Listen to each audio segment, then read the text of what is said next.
Hi, hier ist Bob Hudson und nochmal haben wir eine Ausgabe von der Mutmacher. Ich freue mich, dass ihr eingeschaltet habt und ich wünsche für diesen Tag Gottes Segen. Wir fahren fort mit unserer spannenden Geschichte, die Apostelgeschichte. Wir sind in Kapitel 9 und wir kommen jetzt langsam zum Ende von Kapitel 9. Und heute würden wir diesen Mann Barnabas wieder treffen. Saulus von Tarsus, der hat eine dramatische Bekehrung erlebt. Er war ein Verfolger der Gemeinde Jesu und ist unterwegs nach Damaskus, wo er wollte denn die Kirche dort zerstören, die Gläubigen denn verhaften lassen und zurück nach Jerusalem verfrachten. Er ist aber unterwegs, ist er Jesus begegnet. Und das hat sein Leben verändert. Und dieser Mann, der die Gemeinde Jesu zerstören wollte, wurde einer von den größten und besten Verfechter des Glaubens. Und so sofort nach seiner Bekehrung, wir haben dann gesehen, er wurde zunächst blind, wurde aber seine Augen wieder geöffnet, wurde im Heiligen Geist erfüllt, wurde im Wasser getauft und fing er sofort an, in den Synagogen und bei den Leuten zu predigen, zu überzeugen. Wir haben über dieses Wort beweisen gesprochen. Er hat dann zusammengestrichen Dinge, also nicht im negativen Sinn, aber so um ein vollständiges Bild von Jesus, der Messias, von Jesus, der Sohn Gottes, herzustellen. Und er hat dann Schwierigkeiten bekommen und die wollten ihn töten. Und er musste dann von Damaskus fliehen und eines Nachts haben sie ihn in einen Korb über die Stadtmauer heruntergelassen. Und von dort aus ist er dann nach Jerusalem gegangen. Und in Jerusalem wollte sich gerne die Apostel anschließen.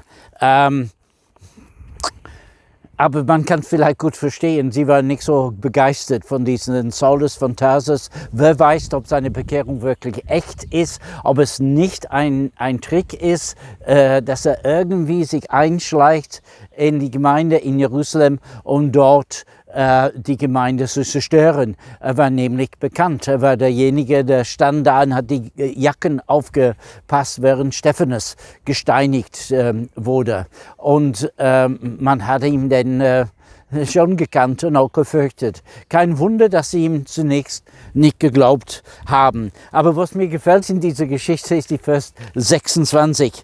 Und da heißt es Barnabas, aber. Ja, Barnabas ist wieder aufgetaucht. Barnabas, aber Barnabas, dieser Sohn des Trösters. Zu diesem Zeitpunkt gehörte Barnabas nicht zu den Aposteln. Er gehörte zu der Gemeinde. Er war gläubig, er war ein guter Mann, aber scheinbar hatte er keine Leitungsämter oder Leitungsaufgabe inne. Gehabt. Und Barnabas hat dann den Apostel erzählt von Saulus von Tarsus. Er hat erzählt, wie er Jesus begegnet ist auf dem Weg nach Damaskus und wie er denn so feurig erzählt haben und versucht zu überzeugen, dass Jesus der Messias ist in Damaskus. Der Barnabas hat das überhaupt nicht mitgekriegt. Er wusste das nur von Saulus, aber er hat irgendwie an diesen Mann geglaubt und versuchte ihm den Apostel vorzustellen. Jedoch wollten sie nicht so sehr viel von ihm wissen.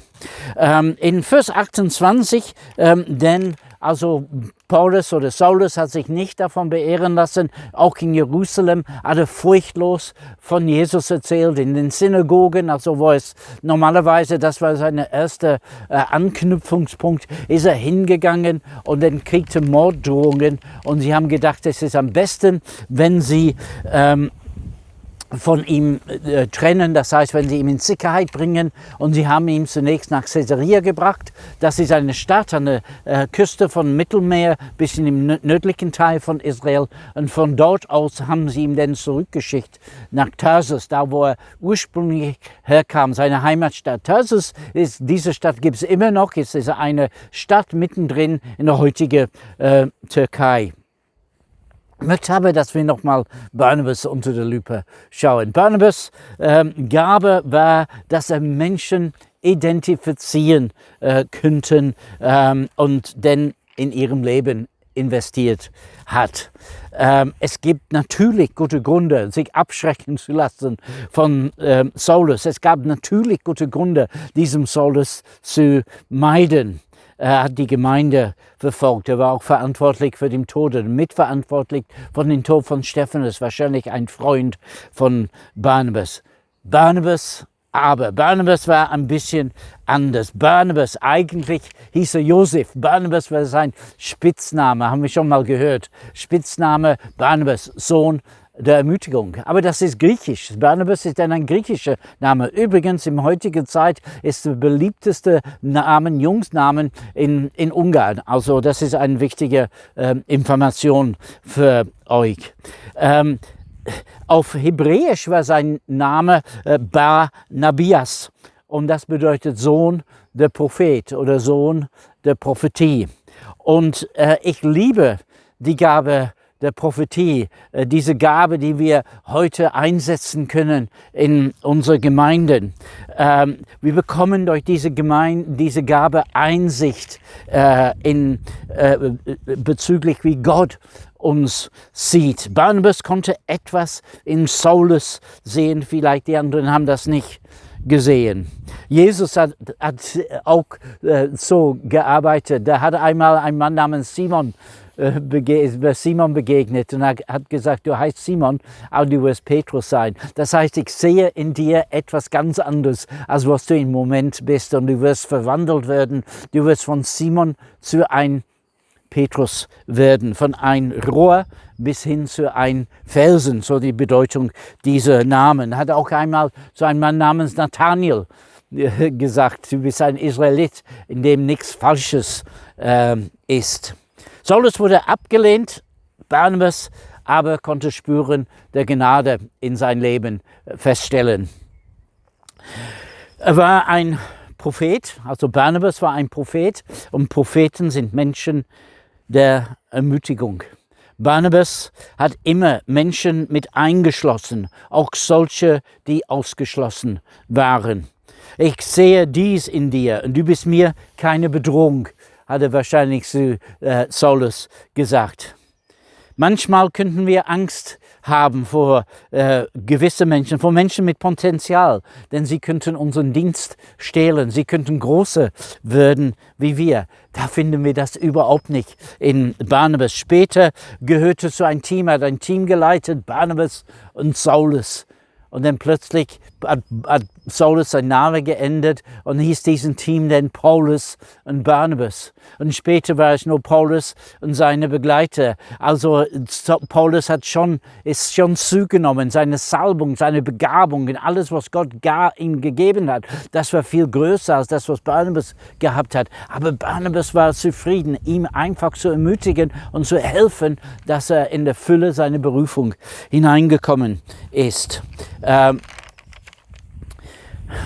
Dieses Konkurrenzdenken kümmerte Barnabas kaum. In 5. Mose Kapitel 1, Vers 30 sagt Gott zu Mose bezüglich Joshua, stärke ihm, denn er soll Israel das verheißene Land als Erbe austeilen. In Apostelgeschichte 15,32 lesen wir auch von Silas und Judas, die auch selbst Propheten waren, heißt es da. Denn die ermutigte die Brüder mit vielen Worten und stärkten sie. Auch in 1. Thessaloniker, Kapitel 3, Vers 2, da heißt es, wir sandten Timotheus, unseren Bruder, um euch zu stärken und zu trösten, zu ermutigen, eures Glaubens wegen. Auch im 1. Thessaloniker Brief, die Thessaloniker, sie waren ein bisschen verwirrt über die Lehre von der Wiederkunft Jesu. Wann wird er kommen und ist er schon gekommen? Haben wir ihn verpasst? Und Paulus hat dann versucht, so klare Lehre zu geben. Und dann hat er gesagt, und übrigens, ihr sollt euch ermutigen mit diesem Wort. Und wenn wir klare christliche Lehre haben, wir können einander mit dieser Lehre dann auch ermutigen. Hebräer 3, Vers 13 haben wir eine Ermahnung, dass wir einander ermutigen sollen, täglich. So, heute meine Herausforderung an uns ist, dass wir jemanden suchen, den wir ermutigen können. Besonders vielleicht während dieser Zeit der Ausgangsbeschränkungen. Ich weiß, dass sie jetzt zu Ende langsam gehen. Und vielleicht suchen wir wieder Leute auf, die wir lange nicht mehr gesehen, nichts von ihnen gehört haben. Ist eine Gefahr in dieser Zeit, dass viele Leute sozusagen durch die Raster fallen. Vielleicht überlegen wir, wen haben wir nicht gesehen seit längerer Zeit? Wen vielleicht braucht ein gutes Wort, ein ermutigendes Wort. Unsere Herausforderung an euch für diesen Tag ist, sucht jemand, den ihr ermutigen könnt, durch E-Mail, durch eine Karte, durch einen Brief, durch ein SMS, durch ein WhatsApp oder Anruf oder was auch immer. Ein gutes Wort, das stärkt und hilft und baut uns auf. Also bis morgen. Tschüss, euer Bob Hutton.